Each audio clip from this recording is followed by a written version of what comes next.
उसने सबसे पहले ब्राह्मण भोजन पर रोक लगाई। ब्राह्मणों को कोई भोजन नहीं कराएगा। दूसरी किसी पर रोक लगाई, बोले कोई भी धर्म कार्य नहीं होगा मेरे राज्य में, न कोई होम होगा, न कोई यज्ञ होगा, न कोई कथा होगी, न कोई भागवत होगी। जो ऐसी धर्म की व्यवस्थाओं में, धर्म के कार्यों में अड़चन पैदा करे, वही तो हिरण्यकश्यप है, वही तो राक्षस है। प्रेमी भक्तों, आज संतों का अपमान होने लगा हिरण्यकश्यप के राज्य में। ब्राह्मणों को मारने लगे, पीटने लगे। कहीं कोई यज्ञ होता दिखाई दे जाता है तो यज्ञ में जाकर के विघ्न डाल देते हैं।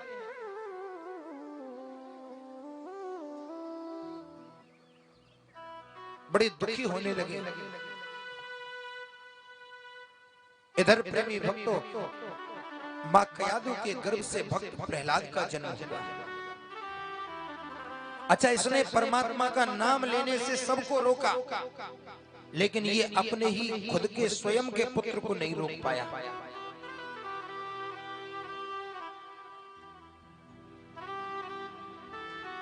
और आज धीरे धीरे प्रहलाद जी महाराज बड़े होने लगे तो इसने अपने विद्यालय के आचार्यों को बुलाया। आचार्यों का नाम क्या है? बोले संड और अमर्क, जिनका नाम जोड़ करके बोला जाता है संडामर्क। का महाराज मेरे पुत्र को विद्यालय में ले जाओ और राजनीतिक शिक्षा दो, मेरा बेटा आगे चल करके मेरी गद्दी को संभाल ले।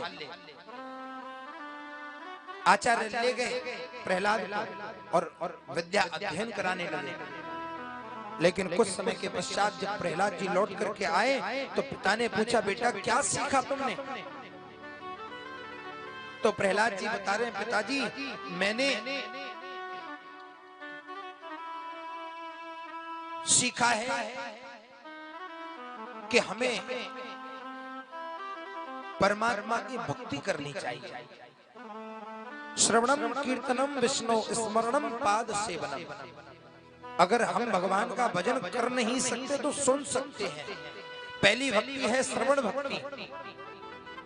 और यहाँ जितने भी मोनावासी या बाहर से आए हुए जितने भी भक्त हैं वो सब भक्ति कर रहे हैं। कौन सी भक्ति? बोले श्रवण भक्ति। श्रवण का मतलब होता है सुनने वाली भक्ति। श्रवणम कीर्तनम विष्णु स्मरणम पाद सेवनम।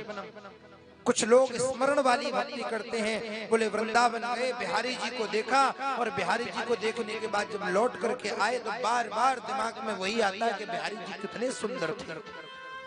ये स्मरण भक्ति है। और आज प्रेमी भक्तों, जब प्रहलाद के मुख से भक्ति का नाम सुना हिरण्यकश्यप ने तो हिरण्यकश्यप को क्रोध आया। लेकिन क्रोध अपने पुत्र के ऊपर कैसे उतारे?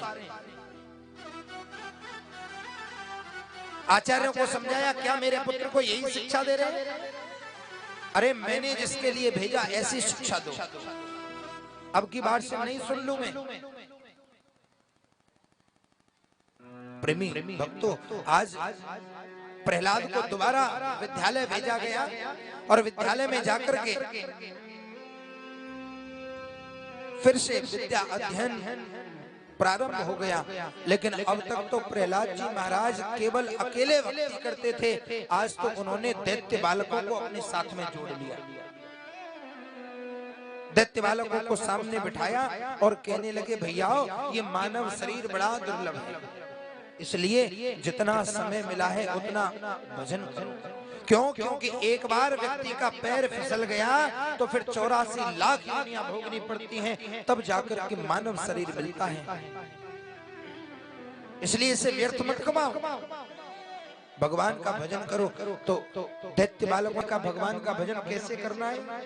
तो प्रहलाद जी आज भजन करवा रहे हैं। कैसे भजन करवा रहे हैं?